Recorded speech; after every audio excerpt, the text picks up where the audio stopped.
പ്രളയക്കെടുതിയിൽ വലഞ്ഞ വടക്ക് കിഴക്കൻ സംസ്ഥാനങ്ങൾ അസമിലും അരുണാചലിലും അതിതീവ്ര മഴ തുടരുകയാണ്. അസമിൽ 6 ജില്ലകളിലായി 22,000-ലധികം ആളുകളെ പ്രളയം ബാധിച്ചെന്ന് സംസ്ഥാന ദുരന്ത നിവാരണ അതോറിറ്റി അറിയിച്ചു.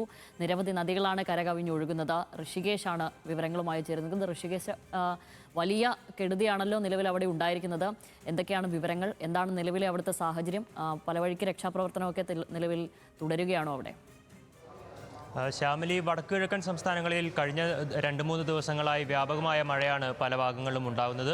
അതിൻ്റെ ഭാഗമായാണ് നിലവിൽ അരുണാചലിലും അസമിലും പ്രധാനമായും ഇത്തരത്തിൽ വലിയ നാശനഷ്ടങ്ങളും അതുപോലെ തന്നെ പ്രളയം സമാനമായ സാഹചര്യവുമെല്ലാം ഉണ്ടായിട്ടുള്ളത്.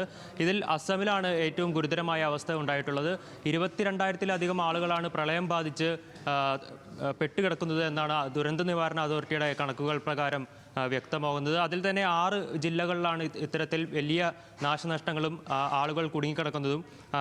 ധേമാജി, നൽബാരി, ദിബ്രുഗഡ്, ചിരാം, ലഖിപൂർ, കോക്രാജാർ എന്ന 6 ജില്ലകളിലാണ് നിലവിൽ ഈ പ്രളയവുമായി ബന്ധപ്പെട്ട ആളുകൾ കുടുങ്ങിക്കിടക്കുന്ന ഒരവസ്ഥ ഉണ്ടായിരുന്നത്. അതിൻ്റെ അകത്ത് തന്നെ ധേമാജി എന്ന ജില്ലയിലാണ് ഏറ്റവും അധികം ആളുകൾ കുടുങ്ങിക്കിടക്കുന്നത്. അവിടെ 15,000-ഓളം ആളുകൾ ഈ പ്രളയത്തിൻ്റെ ഭാഗമായി കുടുങ്ങിക്കിടക്കുന്നുണ്ടെന്നാണ് സൂചന.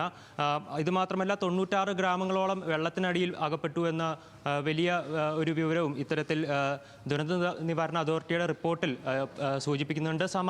സമാനമായ സാഹചര്യം തന്നെയാണ് അരുണാചൽ പ്രദേശിലും ഉണ്ടാകുന്നത്. അരുണാചൽ പ്രദേശിൽ വ്യാപകമായി മണ്ണിടിച്ചിലടക്കം ഉണ്ടാകുന്ന ഒരു സ്ഥിതിയുണ്ട്. മണ്ണിടിഞ്ഞ് ഒരു മല തന്നെ കുത്തിയൊലിച്ച് വീഴുന്ന ഒരു ദൃശ്യങ്ങളടക്കം സമൂഹ മാധ്യമങ്ങളിൽ ഇപ്പോൾ പ്രചരിക്കുന്നുണ്ട്. അത്തരത്തിൽ വടക്കു കിഴക്കൻ സംസ്ഥാനങ്ങളിലാകെ സിക്കിമിലും കഴിഞ്ഞ ദിവസങ്ങളിൽ വലിയ നാശനഷ്ടങ്ങളും ഒരു പാലം തന്നെ ഒലിച്ചു പോകുന്ന ഒരു കാഴ്ച ഉണ്ടായിരുന്നു. അത്തരത്തിൽ കഴിഞ്ഞ 2-3 ദിവസമായി തുടർച്ചയായി ഉണ്ടാകുന്ന മഴയിൽ ഒരു പ്രളയ സമാനമായ സാഹചര്യം തന്നെയാണ് വടക്കു കിഴക്കൻ സംസ്ഥാനങ്ങളിൽ ഉണ്ടാകുന്നത്. ശ്യാമലി, ഋഷികേശാണ് വിവരങ്ങൾ നൽകിയത്.